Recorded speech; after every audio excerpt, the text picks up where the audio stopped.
I did this experiment earlier this year. I called it deadlift every day. Pretty much, I just did it on a whim, or maybe it was the straw that broke the camel's back. I bet I've had really bad deadlift form for a long time, like years, years, maybe a decade, literally, maybe a decade.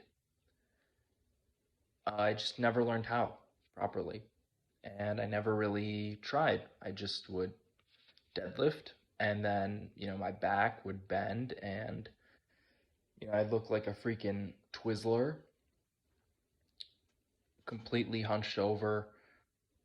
Of course, no belt, completely raw. Just taking a trip to Snap City, as they say.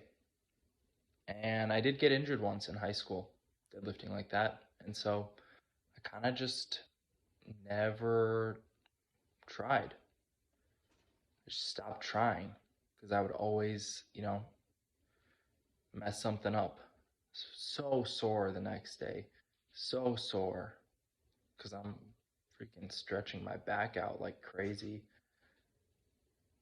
But that all changed this year.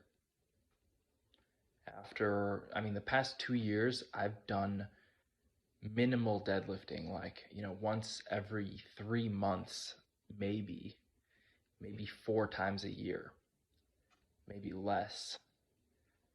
Like barely any deadlifting just because the form had gotten so bad. I never knew what to do about it. And this year, deadlifting every day, I set out with the intention of solving this puzzle, this problem that I've got. And it worked.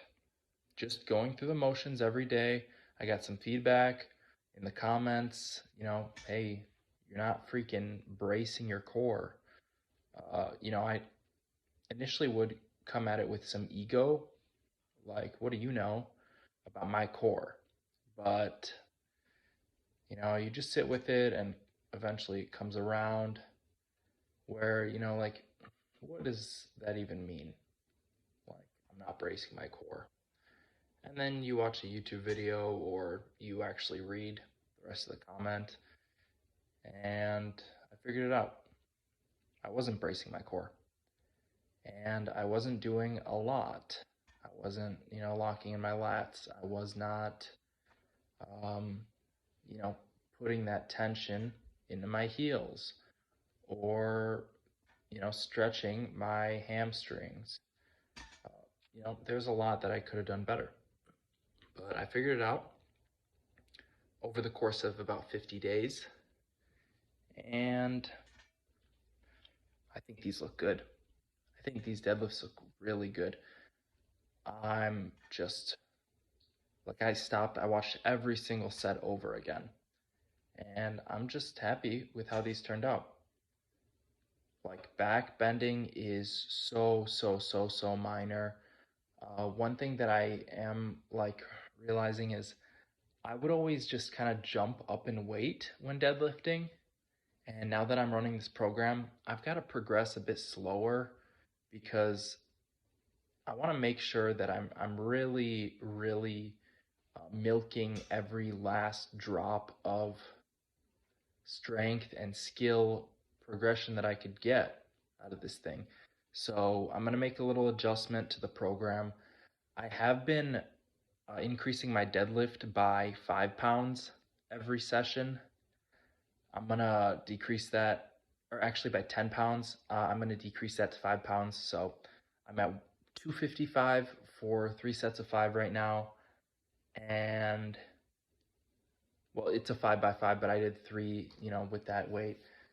And I'm going to go to 260 next, and then I'll do 265. I'm not going to jump straight to 265 because I see that beginning of the back rounding with 255, and I just know, slow it down.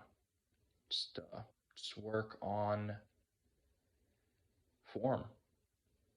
Keep progressing the weight, but don't slack on the skill, the technical part, because you're gonna regret it. I've been to Snap City before. I didn't quite like it there. Now I'm back here in Chicago, and I'm gonna do my deadlifts right.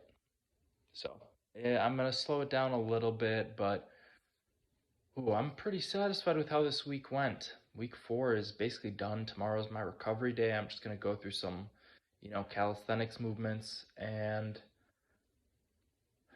week 5 starts on Monday. That means, I'm going up in weight in basically everything. Strict press, squats. This is the real test of whether I could handle this program. It's, can I move from, the first third to the second third, part 1 to part 2? How well am I going to adjust to some heavier weights? And I am here for it. I'm excited to see it. Thank you for watching. I will be back with some more squats tomorrow.